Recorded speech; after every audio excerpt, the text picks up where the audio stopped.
right, we're rolling. Okay, well, this is Pat Nielsen from HTI, and welcome to day 2 of our 2014 Hydroacoustic Lake Survey Workshop. And we're kind of breaking things up a little bit from the original agenda, but first up today we've got Kevin Rogers from the Aquatic Research Group of Colorado Parks and Wildlife, and I'll let him take it from here and introduce his talk here. Okay, so like you said, for those offline, I'm Kevin Rogers with Colorado Parks and Wildlife.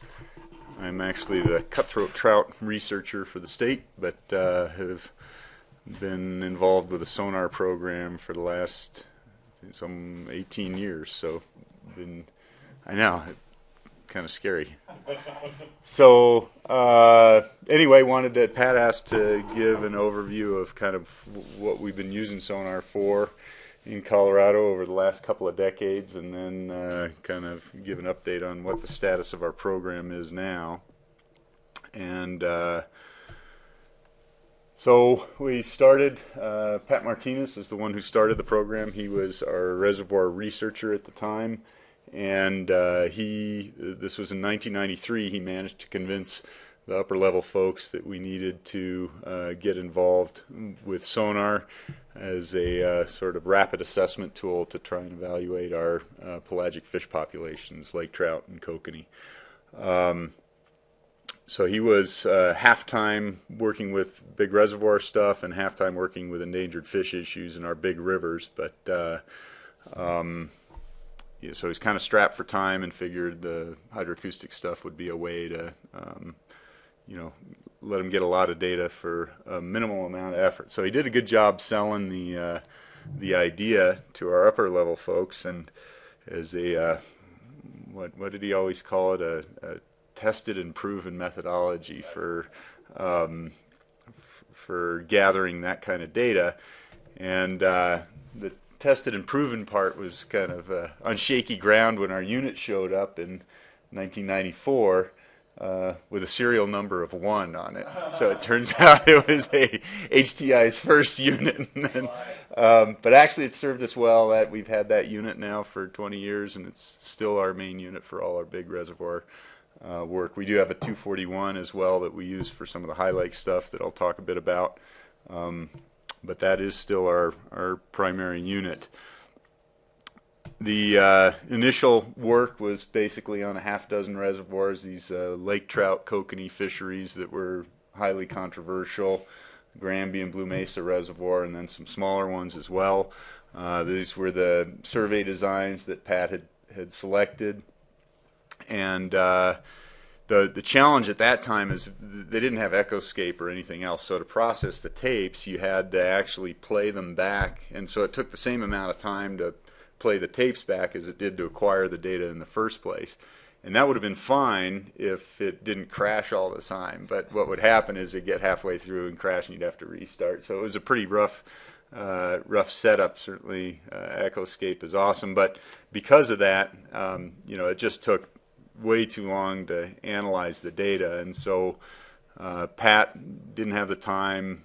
He knew I was kind of into computers and programming and stuff, and so he had asked my supervisor at the time if I could get involved with the sonar stuff, and particularly with the analysis portion of that work. And so I'd written some code, and this is sort of the latest iteration of it, that basically you just read in the bottom files and the FSH files, and it automatically, it shoots out a copy of the trace. This is a plot here of fish length on the x-axis and depth on the y. Generates a length frequency histogram based on that one transect, generating a population estimate for the whole lake. Also generates densities by cubic meter for these 5-meter depth strata.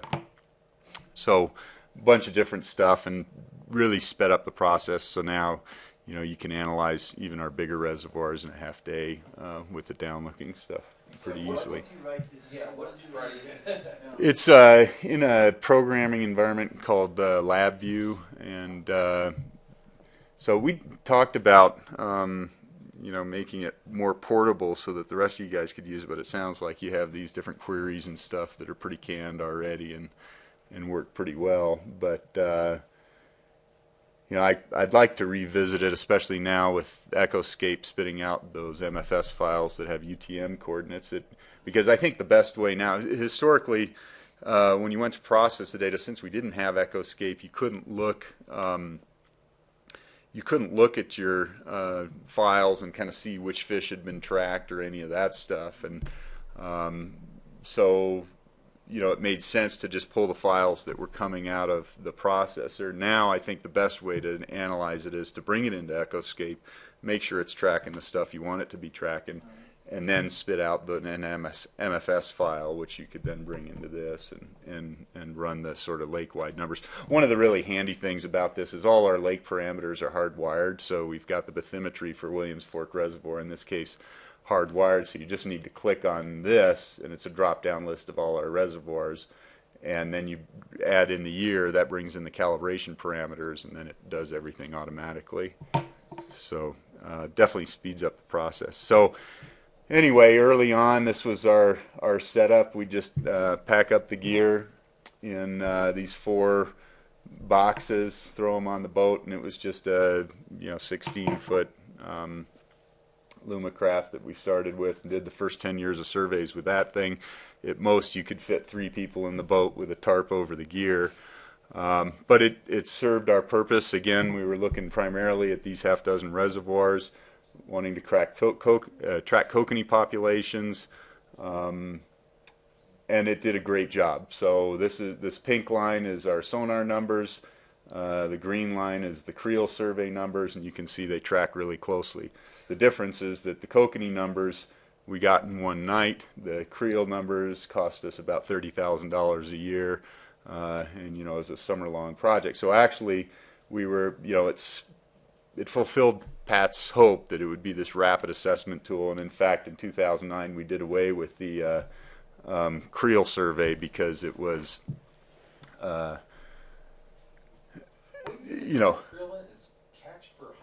right. So this is 100,000 kokanee caught here, and then it's dropped down to about 40,000 kokanee by 2009. So you got your catch per effort over? So from 1.4 to, it's not over. That's probably a mistake. It should be times 100,000. Okay. So this number times 100,000. So anyway, we've abandoned the creel program in favor of the sonar since it's telling us the same stuff, and basically has let us chart the demise of probably the best kokanee fishery on the planet, especially since Ryan's not here. We can say that. So anyway, didn't have to look too far to find out the root of the problem. Also the best trophy lake trout fishery probably on the planet.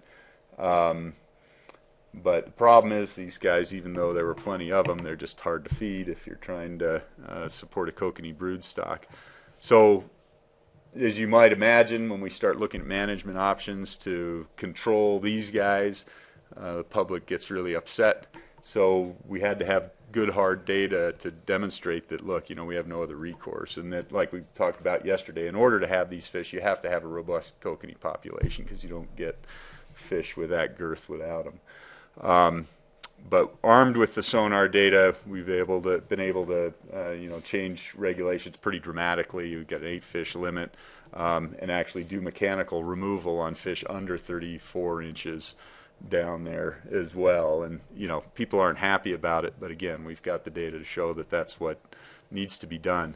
So anyway, with the importance of the sonar program really growing, Pat was able to convince folks that we needed a bigger boat, and so this is our current Hughes craft that really let the sonar program blossom, not so much because it could do more than what our old boat could, but rather that it was just bigger. So now the difference, instead of going out with just the sonar folks going out and getting the surveys done, we can invite biologists and game wardens out with us. And so now, instead of the sonar numbers being just this black box, they're out there, they see how it's acquired, and they or gain a little more faith in the numbers that it then provides because they realize what goes into it. And so that was fun, big enough too to do our OSHA approved. We grill out on the back deck, and so you have fine fixings. It's always a good party on these sonar surveys. It makes the time go by a lot faster when you've got a lot of folks, good food, and a nice boat to tool around. And so as a result, then the biologists started, recognizing how the sonar work could help them with their applications. And so we've added a ton of reservoirs now. And so the program really was flourishing. It went from this bare bones budget, just half time for Pat Martinez, to now where we have a full-time reservoir researcher. We had a 3-year technician appointment for a dedicated sonar tech so that they could be, so it didn't have to be me or somebody else going out there to get the surveys. We could rely on this person. And since they were on for 3 years, you could train that individual and be certain that it was going to be done properly year after year. So it ended up ballooning into this, $90,000 a year program, which, as you'll see at the end, probably is responsible for its demise as well, because all of a sudden now when you've got a program that takes that much money, when people are looking to cut budgets, it's a target. So we'll talk about that at the end. But anyway, as far as things we've done, and these are kind of just going over issues that we've had in the past, and some of the ones that we talked about yesterday I figured I'd throw in. One of the things that always kind of struck me when I got involved were these, how we set up the transects. So Pat had laid out all these transect patterns, and of course we wanted to follow those because you want to be consistent year to year. But the problem, I think, with how this, why this is a problem doing it this way is best illustrated on Horsetooth Reservoir, where we've got this 7-mile-long reservoir that's super narrow. And so what Pat had done is just picked 6 transects run in consecutive order right down the gut of the lake. But, as you recall, your confidence intervals are a function of the square root of n. So the more transects you have, the tighter your confidence intervals will be. So who's to say you shouldn't have done 3 transects? Well, you could use the same data, but if it was 3 transects, your confidence intervals get a lot larger. And conversely, if your administrators want to have confidence intervals, well, hell, divide all your transects up into a bunch of little fragments, and you can really narrow those confidence intervals down. But the fact is, we're not really measuring confidence intervals because those transects are not randomly placed on the reservoir. The proper way to do it, if you had no information about bathymetry and couldn't stratify the lake, is to just place these random bearings with random start points, and then you just run them around. So these would be kilometer-long transects. If you hit shore, you would bounce off just like a cue ball on a pool table in the same incident angle that it came in with. So that's what your design would look like, and then those would be true replicates, and you could generate a confidence interval around it. But if you run sonar surveys, this is a nightmare, because then you got to pull the toe fin every time you run a transect. So not very practical.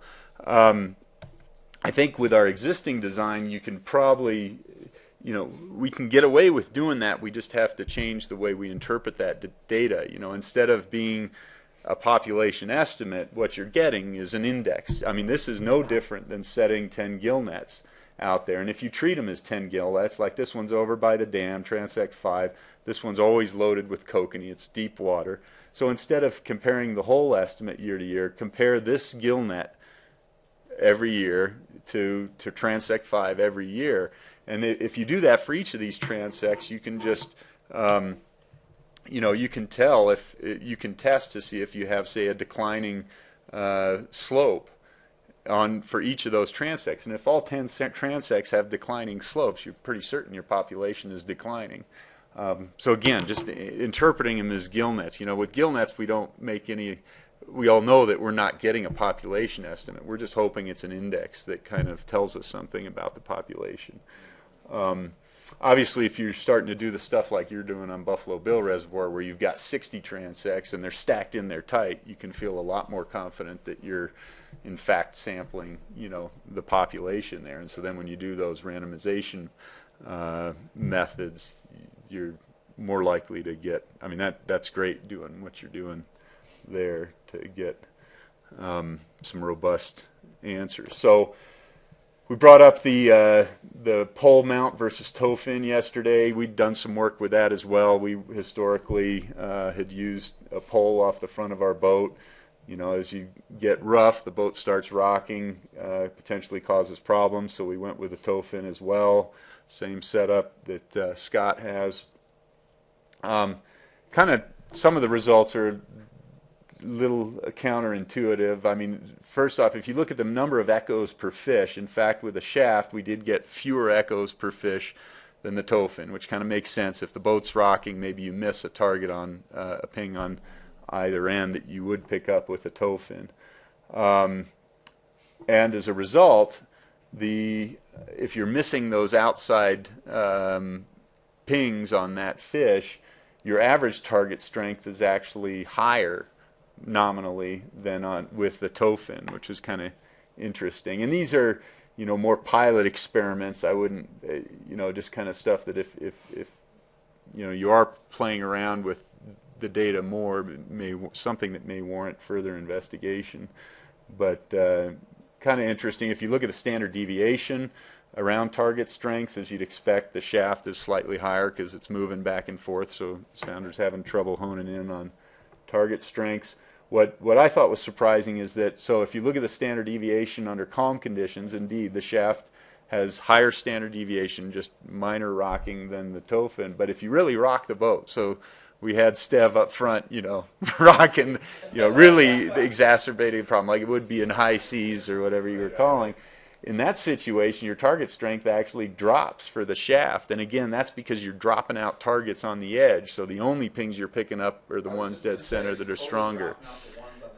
Exactly. And so that's what's going on here. But something to think about, because obviously that, you know, if you're out monitoring, it's like you said, you know, we generally don't monitor. All we'll do in Colorado is try and guess at how big the seas are. But, you know, doing what you're doing with the wind is a better way to go. Another challenge that, you know, sort of lessons learned over the years, this was more of an issue before we had Echoscape, because you couldn't see what fish are being tracked. But we'd be coming along, and you know, now it looks obvious with an Echoscape trace, but if you didn't have an Echoscape trace, you didn't know what fish were being tracked and which ones weren't. But you can see over these deep water areas, we were getting a lot of electrical noise in these steep canyon reservoirs. And if you had, so like we were talking about yesterday, you got 128 tracking windows open, and so many of those tracking windows are tied up trying to track this noise that you actually lose legitimate fish targets up here. So we ended up having to go back and reprocess 10 years worth of Blue Mesa data with this little trick that Pat set us up with, where we set a threshold that below 30 meters, you know, you filter out, you reduce the gain, so you're adding a lot of noise below that depth, so you're picking up much less noise down here, and that allows more tracking windows up here, so you're able to get all the targets there. And again, it's a problem in these deep reservoirs where we get that noise at depth. A lot of that noise we were able to mitigate by changing the way we ground the generator. But we still get it. Places like Blue Mesa, and I'm sure Flaming Gorge is an issue too, where you have these really deep, steep canyon walls. I'm talking to him about that. He gets it in the canyon. Right. He's got those three sections. He's got the open hills, the middle, or inflow, open hills, canyon. It's down in the canyon where the walls are steep and they're kind of banging off. Yep, and that's exactly what we have in Blue Mesa. Same thing, a big, steep canyon. Oh yeah, I would bet Powell's a disaster that way. So that's the take-home message, is just make sure, and that's really why. Oh hell, how do I back up in this? Just left arrow on there. Oh, okay. That's why I was saying, you know, really the best way to, even though it's faster to just take the bottom and FSH files right out of the real-time tracking and plug them into the program, better to bring them in Echoscape. Just take a quick look, make sure it's tracking what you want it to be tracking, and then spit those out. This is what we mentioned yesterday with full moon versus new moon surveys on Blue Mesa. Just every 2 weeks ran a survey out there. You can see we're picking up fish as those H0s recruit into the sonar, and but really no difference between the new moon and full moon, which was surprising because there was supposed to be a huge difference, but Right. we just hadn't looked, you know, and it's just That's so kind of interesting. Definitely species dependent for sure. Yeah. So, On the full new moon thing, because like I said, that daytime nighttime is huge. You know, you see huge differences. But I couldn't understand. And I mean, some of these full moons are beautiful, and you don't even need a flashlight. no, And it's yet, beautiful. I wish we could do it. I remember Chris Lukey going out there, and I don't know if he's ever put that data out in any of the reports, but he swears by dark of the moon, and I Right. don't remember doing it because we just went with his data. exactly. And Cisco just Pat talked to Chris, and so good enough. Cisco just went whoop, Yeah. you know, they went right back into these little tight Tight. schools, and they dropped to the bottom on Yeah, full shadow. moons. Right. And, Shadow like that. And so again, I think that, you know, individual lakes, it's always good to be critical of what it just because it's different for different Right. species, different reservoirs, and Instead of taking somebody's word for it. well, yeah, you're and you know, and especially in a place like Powell, because you got, you know, it's a different species community and sort of a unique setup. But so then we'd also done some of these repeated surveys with multiple boats as Andy Ducks came down, and we promised a good party, and so he brought Wyoming boat down, and we went on Williams Fork Reservoir, which is kind of handy because it's just these two transects that are about 3 kilometers long each. A lot of kokanee and lake trout in there, and you know, that was where I was mentioning yesterday that at first light, you know, so we basically just ran the transects over and over again. Every 2 hours, we'd basically hit each transect 1 and 2. So I guess it was a 4-hour cycle. But so these were super dark. This was like 4 in the morning, this last one. So it looked dark to me, but certainly our numbers of track kokanee drop off quite a bit. And you know, if we should, it'd been nice to do a daytime one too to show it really drop. But again, I guess the reason that was important for us is because on Williams Fork's no big deal. That whole survey just takes a couple hours, normally 3 hours. But Blue Mesa, you know, we're working from the minute it gets dark to the you know, cheating on the back end when the sun's coming up because it takes so long to do 15 transects. And in retrospect, that's probably a bad idea because those last ones are probably shorting us a little. So something to think about. As far as how the two boats compared, it turns out the Wyoming boat recorded about 30% more fish than ours did. And we did a lot of looking to figure out why, because they were basically the same tracking parameters and everything, and never really came up with a good solution. But I don't. same type. Yeah, I mean, they're the same setups and everything, and so I guess the upshot is be careful about swapping data between systems. You know, it's fine if you're using the same boat year to year and comparing those numbers, but if you're bringing in another boat, better double check to make sure, even though the parameters are all the same, that you're tracking the same fish. And you know, again, this would be a good thing to go back and look in more detail. It sounds like you've been doing that. And didn't you come down too? I did. I came down to Horsetooth, and I was Okay. going to ask, were you using a pole mount or a tow fin that time? Because Game and Fish has only ever used the pole mount. But I came down to Horsetooth a couple years ago, and Jesse ran the tow fin, and I ran the pole mount, and our numbers are almost identical. We ran my boat behind his, and then next transect mine in front. And that's exactly what we did here. But that was on Horsetooth. Interesting.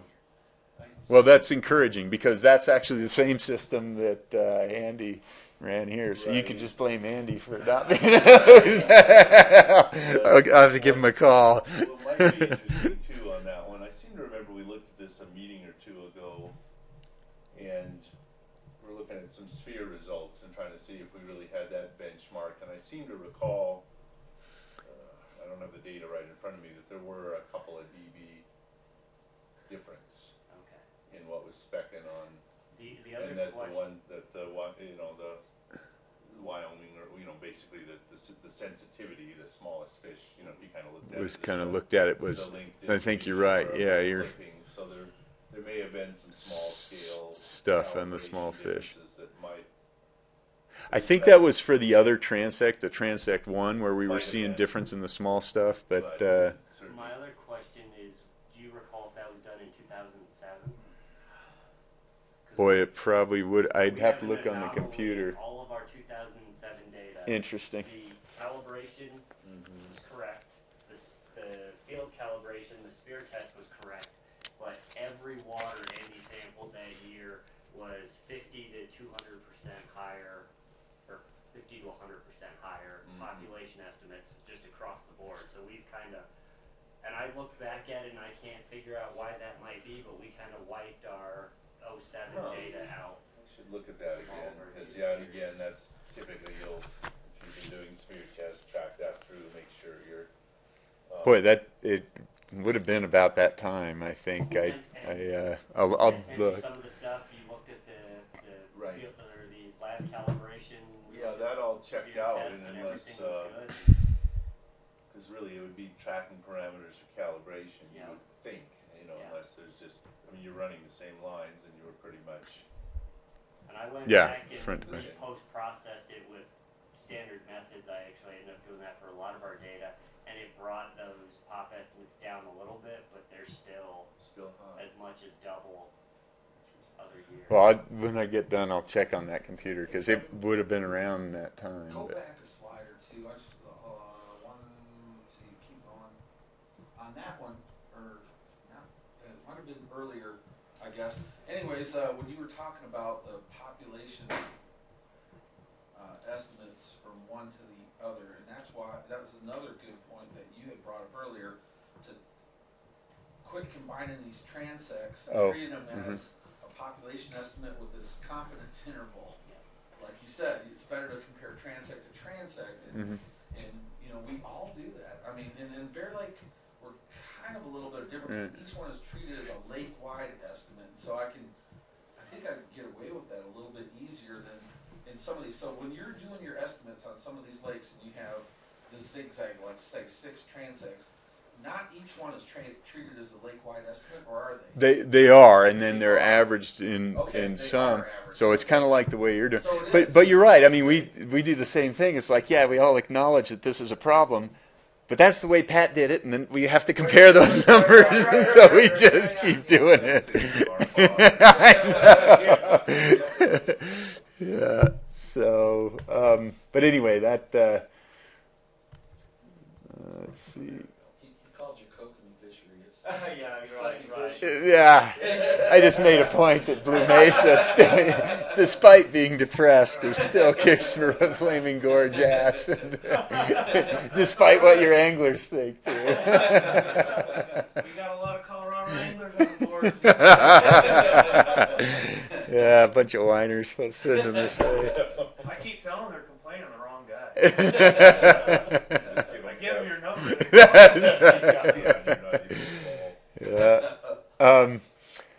So moving on to some of the other little more specialized uses for the equipment, and we've talked about this before. Just want to give a quick overview. So for our high mountain lake stuff, this is cutthroat work that's supposed to be more the focus of my research efforts. Our traditional way of measuring population size: go out there, catch a bunch of fish, mark them, and then do gill net recaptures and just do a mark recapture estimate. Tried and proven method, but the problem is you get these massive confidence intervals. In some cases you can get them pretty tight, but here for little trappers, where those first pictures came from, we've got an estimate of about 5 to 1,500 fish. It's pretty useless. Like you said, I could have told you that before we went out there and spent, a week generating an estimate. So the hope was we could use, the other problem too is a lot of these waters are in the national park, dealing with greenback cutthroats, listed species. They really hate it when you kill any of them. If you set gill nets, you're going to kill some fish. So the hope was we could find a more benign way to evaluate these fish populations. Had half a dozen study lakes. They averaged 5 miles into the backcountry, so not a place where we can bring our sonar gear. So we strap, try and pare down the system, strap it on the back of horses, and pack up into these places. And that's what our little mobile setup looks like, with all the, about 40 grand worth of sonar gear, about 6 inches off the water there. And since these are cutthroat trout, very shallow oriented, we looking at using side looking to evaluate population numbers. Here, they're small lakes, so you can do, we're basically just painting the surface of the lake, and do that 4 times, 2 in the long axis and 2 in the short axis, so you're actually ending up with 4 almost censuses of the lake. So there we do have true replication. You've got n equal to 4. You can generate legitimate confidence intervals. One of the lessons learned from that effort is that, unlike our nighttime sonar surveys for kokanee, you actually see most targets in the middle of the day because you want that bright sun to be driving the fish down to where you can actually ping them. This survey, you'd be looking out the side of the boat and there's fish rising all over, but you just can't see them with that side-looking beam. You just can't cut close enough to the surface. The whole population is within 6 inches of the top, and so you miss a bunch of them if you do the surveys at dusk. But if you have a bright sunny day, middle of the day, you get much bigger numbers. So when you compare them to the mark recapture stuff, nice tight confidence intervals on the sonar stuff, but it does look like we've got some sort of bias going on, that the numbers are less than what we have with the mark recapture, even though we have these huge confidence intervals around the mark recapture. And that was actually sort of anticipated. If you're sending out this beam of sound and you've got shallow fish tucked into these shoreline areas, once the beam hits the bottom, it's coming back. And so these guys are not, you're not going to be able to detect those. And, a lot of them are in water that's a foot deep. No way you're going to get sound up in there and bouncing back. And in fact, there's a good relationship between how much of this shallow water habitat you have and how big that bias is. Also have done a number of backcountry trips, packing stuff in. That's actually the 243 on the back of that mule. But that's... Uh-oh, what did I do? Yeah, because he's got, exactly, he's got a deep cycle battery on the other side. Yeah, he's got about 180 pounds on there. So, yeah, it's good to have mules. But for this one, this is actually in wilderness, so we can't even use a trolling motor. You got to have somebody to row you around. I've got all the equipment up here. Don't want to tip over, so you have to have ballast in the back, and that's that guy's sole job, is to be heavy. And he can't get off the boat until you've unloaded the stuff from the front. To fit, yeah. This is a quality use of game wardens right there. Yeah. Here's your job.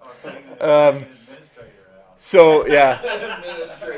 But anyway, so it's a little overkill for what we're just generating bathymetric profiles. So I'm anxious to hear about your stuff later. I mean, way overkill for this system. But if we're doing a rotenone project, we need to know how much volume's in the lakes, and we need to know how much rotenone to pour.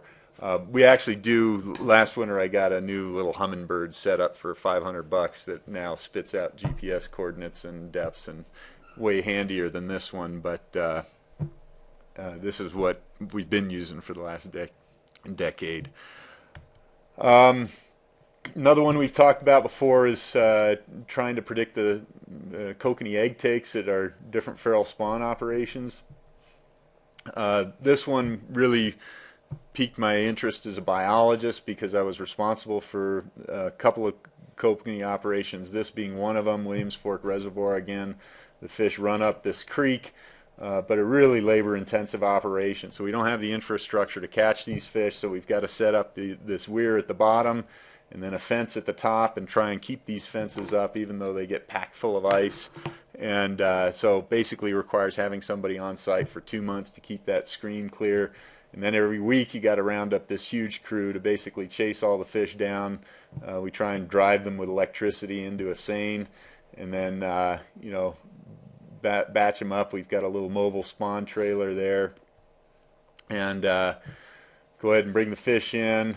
But I guess the take-home message from this is that it's a lot of effort to get these eggs, and it's only a 2,000-acre reservoir. So even in a good year, we can maybe count on 2 million eggs in the best years. The problem is that the Williams Fork spawn comes off before the much bigger Granby spawn operation. So it'd sure be nice to be able to know the strength of your Granby operation, because if it was going to be a big run, you wouldn't even run this. This operation takes maybe a fifth as much manpower as this one. So really be nice to know, but in the 90s we crashed this population to zero and had to rebuild it with blue Mesa fish, so it fluctuates wildly. In the good old days before, you know, all our protective regs on lake trout and everything, we could take 15 million eggs a year out of Granby, and in the late 90s it was zero. So anyway, so it'd be really nice to know, be able to predict what the size of that run was. If you look at our sonar data in pink, exactly.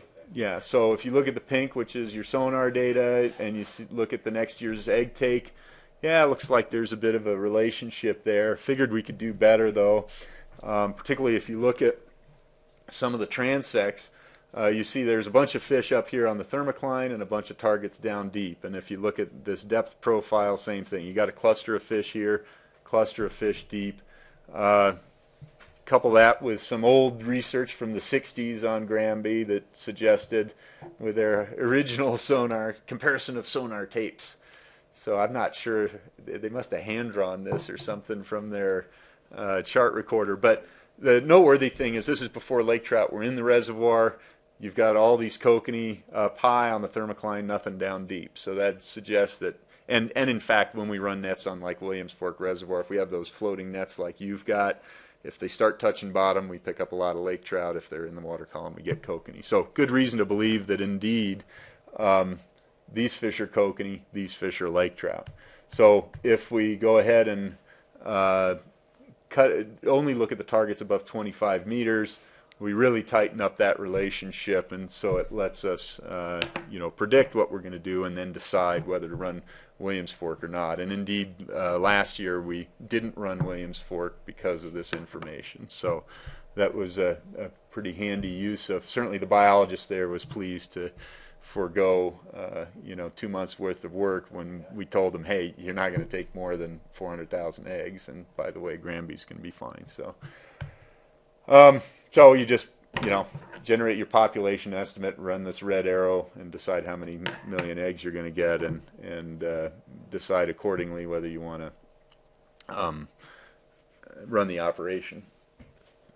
This last project that I spent a lot of time working on was trying to look at Love's equation again. It's the same thing. We all acknowledge that it's a problem, but we keep using it. So this was an effort to try and change that.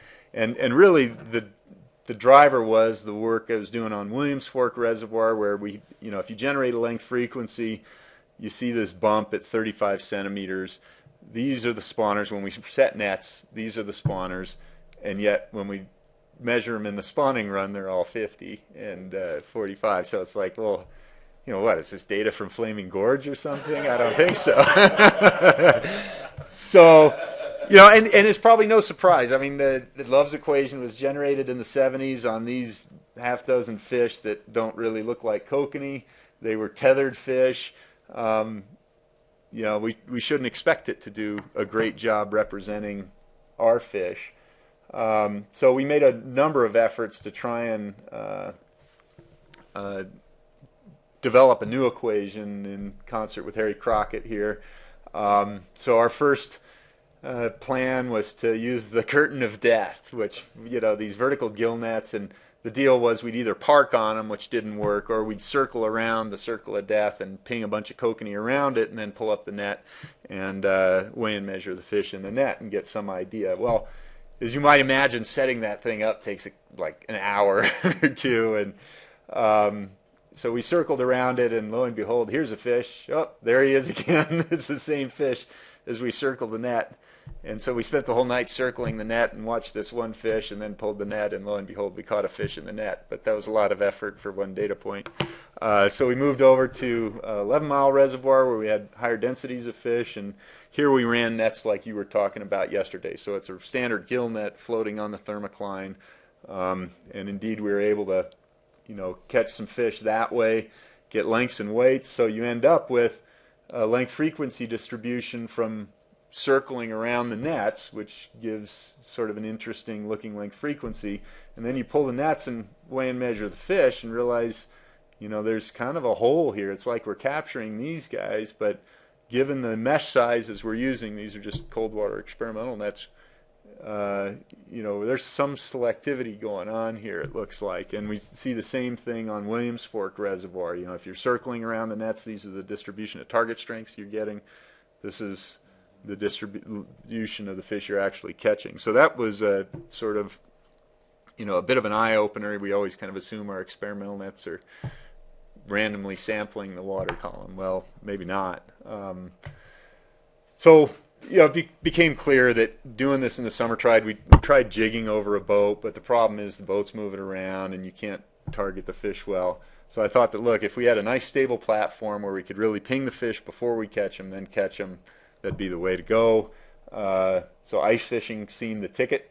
So we set up this operation on Granby where the lake trout were biting, and got it all set up, and we're catching fish, but they're right on the bottom inside that dead zone. So we weren't able to ping them beforehand, and about this time the wind came up, and we were having some issues. I think I was calling you to try and figure out how to narrow that dead zone. Right. And then this horrific wind came up and blew the tent off down the lake. So I'm trying to cover up all the sonar gear with this just howling wind and blizzard snow conditions.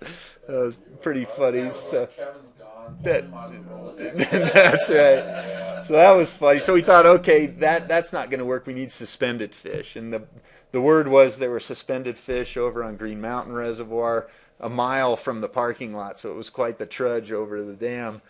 And got all set up. While we were setting up, Fitzpatrick caught like half a dozen fish, so we thought this was going to be great. And of course, by the time we got the sonar set up, this was our sum total catch for the day. And that's actually a lake trout. And these are only 6-inch holes. So another wasted day on the ice. That's right. So then the word was suspended bite of grayling up at Wright Reservoir. This one, we did get fish there. I like this trace because we've got somebody jigging down here and somebody jigging up here, and you can see their jigs on the trace. And then fish comes in, he gets yanked up, and it turns out he's got a buddy with him who drifts up as well, and then realizes his buddy's gone. So he settles back down to here, and then this guy who's jigging this big spoon on the bottom brings a spoon up, and lo and behold, catches him too. So we had the double there. That was a good way to finish the day. Another day on 11 Mile Reservoir. We didn't catch much at all, but sat there all day long, and it turned out our $10,000 transducer, we sat too long, and it froze back into the ice. So we had to use the auger to try and drill this huge hole to get the thing back out. But another unsuccessful day. This one was funny. Wolford Reservoir, we talked to the property tech, and he said, yeah, it's 2 feet of ice. You can drive on it, no problem. Just drive all the way down to the dam, and that's where people were catching fish. So we take 3 state trucks and $40,000 worth of sonar equipment and haul ass across Wolford Reservoir, get over the dam, and I fire up the power auger, and and then boom! That didn't feel like 2 feet. There's 13 inches of ice, and we had these 3 state trucks, and only 2 of us are here because the guy from Wisconsin got the yips when I punched that first hole. Of course, with all the weight on the ice, the water's just gushing out like a geyser on the ice. So he hopped in his truck and bailed. But we figured, well, if it could hold 3 trucks, it probably could hold 2. So we stuck it out in the water, and another unsuccessful day. The word was that you got to get out there early. So we got out there at like 3 in the morning, got all set up, and before light, and sat there all day and got like 1 fish. That's the problem, is you can't really move around. It's not a mobile unit. So at this point it was a little frustrating. We were a little worried that my grandiose plan wasn't going to pan out. But then we finally got into a suspended bite of lake trout on Granby Reservoir. Got quite a few of those. And Willow Creek Reservoir had a good kokanee population and managed to get a bunch there. So we did get some data. We had 112 fish on 15 different missions So over 3 winters with a variety of different fish species. And so this is, we're pinging the fish before we catch them, pick them up, weigh and measure them. And what do we find? So for kokanee, not a lot of difference in terms of target strength. Not a great relationship, target strength versus size. Lake trout, not really much there either. A little frustrating. It is cool fishing with, after you fish with the HTI Sounder, you really don't want to go back to your flasher, because this is a lot more fun. Because you can, on this screen where you're looking down at the transducer, so this is the fish right here. I'm jigging down here, bring my jig up. Yeah, you can see he comes into the lure, checks it out, and bails. But then, of course, right after here, he turns around and comes back and drills it. And then you catch him, pull him up. He releases a bunch of bubbles here that are showing up there, and then bring him to the surface. But it is really fun because this responds quickly, so it's like real time. You're watching him take a look at it and come back out. So that's kind of the best case scenario. You get a nice long trace on the fish before he actually takes, and then you pull him up. Unfortunately, they don't all look like that. A lot of them, here's a marauding band of rainbows. You got your jig in here. Who the hell knows which one took it? So I graded these a score of 1 to 4, with 4 being this and 1 being the previous. And only looked at the ones where we had 2 or better. So the ones we were really sure what we were tracking. And again, rainbow trout, not much relationship here, but it's important to note that we're really only looking at 250 to 350 millimeter fish, so just a 10 centimeter difference. So maybe we wouldn't see it there. You'd expect with a lake trout, now we're going from 300 to 700. You'd think there'd be more of a relationship there. So that was a little disconcerting.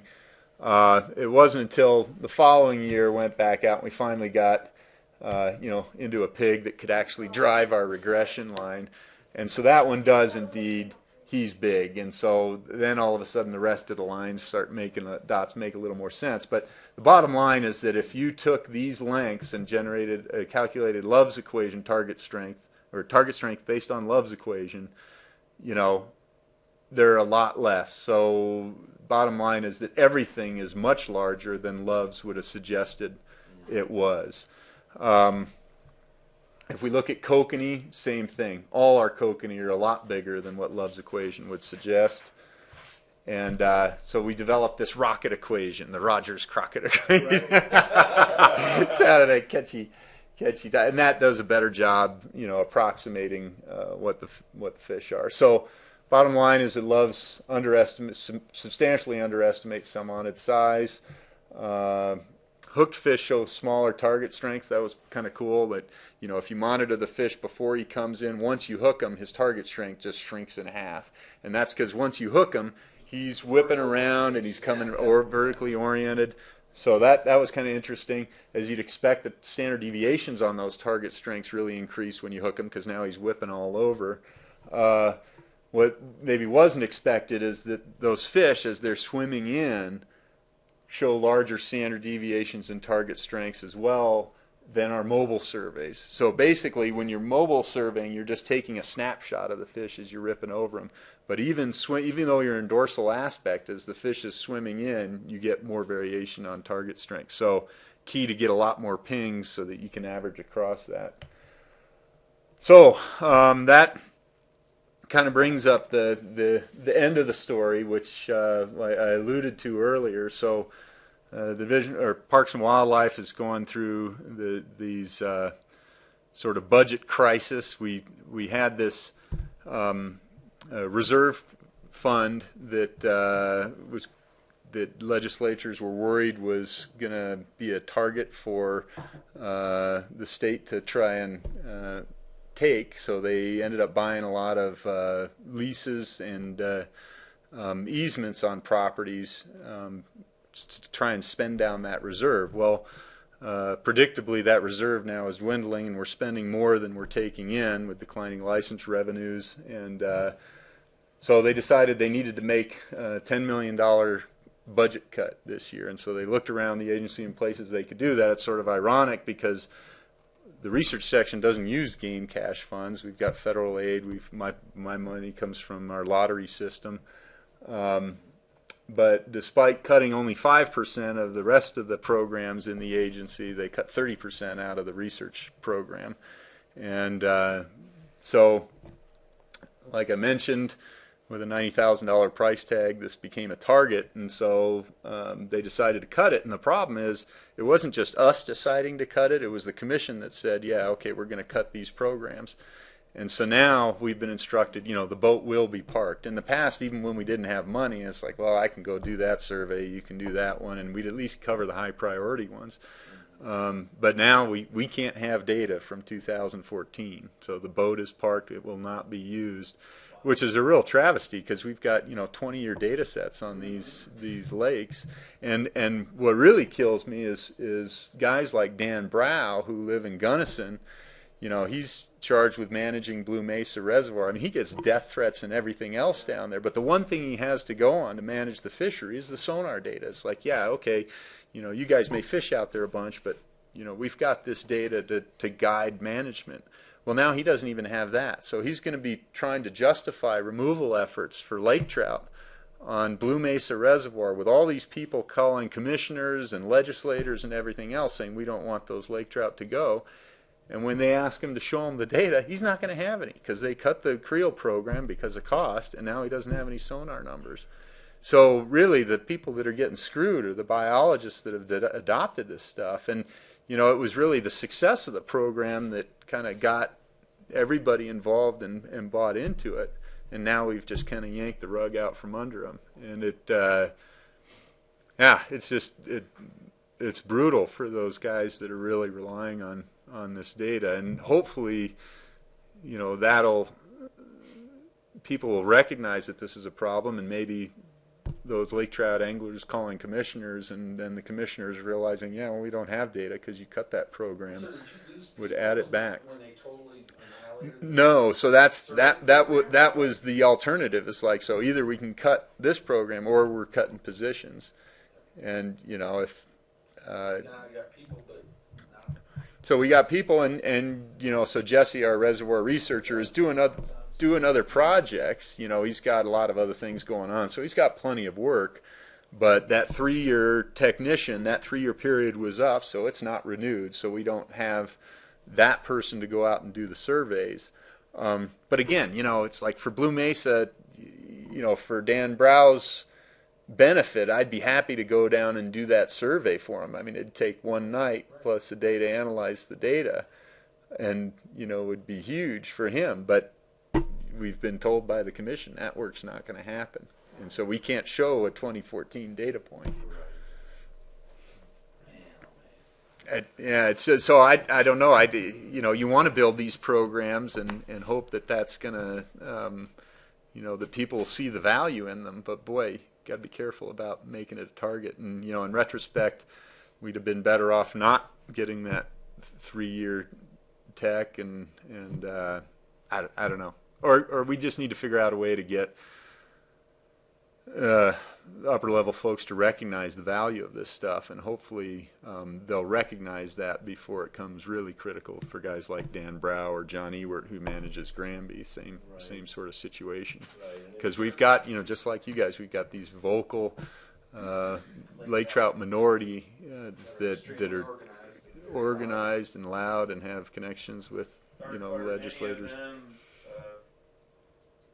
well funded that they would pay for you to go out and do those sonar surveys on Blue Mesa? No, because the sonar surveys contradict their agenda, and so they What don't about want. any angler groups? Well, it's like we were talking yesterday. You had coconut people that organized it. Yeah. But But they don't organize. Yeah, maybe that's an alternative, is going with, like in the case of Blue Mesa, the Park Service maybe could fund it and get it done. Bottom line, though, is Utah's figured out a way to do it. Wyoming's figured out a way to do it. I mean, the Colorado Parks and Wildlife should be doing this work. Yeah. I mean, we've shown over 20 years the value of it, and we need to figure. I mean, if I had to make $10 million in budget cuts, I could do it without cutting this program. So we just. So Dan's money comes from a different source, right? So He's not funded by the research. No, so now they split. The research group used to be part of the aquatic section, but they've split us out now so that we're in the research and policy section, and then Dan's in the aquatic His section. budget can't cover the sonar Yeah, survey. that's what I was just gonna say. No, it's got to be transferred over into. Well, yeah, I guess his supervisors could transfer it over, and maybe fund the program, but they don't have that kind of money either. Right. So. Well, I mean, it seems like he can pay for like one night of your work. Yeah. As long as he's helping you, it just takes 2 people, a boat. I think part of that is, recognizing that if we do that, then we'll never get Then you'll have the sonar budget back. Yeah. And I think the hope is if you get rid of the program, then people recognize the value and reinstate the program. You have to prove a point. Mm-hmm. Are they netting it all on there to Yeah. put your finger on it, or? Yeah, but so they're doing some of the spin netting and stuff down there now. But again, it'd be nice to be able to compare your spin numbers to this 20-year sonar data set so that you could calibrate it. But because we've even on Blue Mesa, we've even got mark recapture stuff back in the early 2000s that Harry Crockett did. So we have that number as well as the sonar number. It's a great place to do this kind of research because we do know a lot about it. So where's Harry at? Anyways? Harry is now our native species coordinator, and so he spends the bulk of his time locked up with big river endangered fish issues, but still has a soft spot. And I should have worked on him harder to get him to come up here so he could have had some entertainment in the evening. Because I bet Michelle would like to come up here. With Pat has started and retired, and you're, just kind of. Well, yeah, the sonar is never. Yeah, it's just been a hobby. So it's not.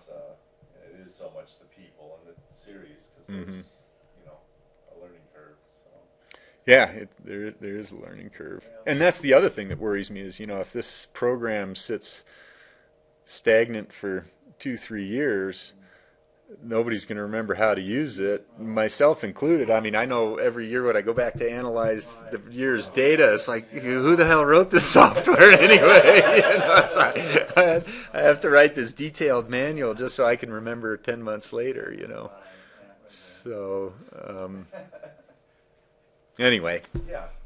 Which your fishing license sales are down or funny? No, not really. And that's the part where we stop the recorder.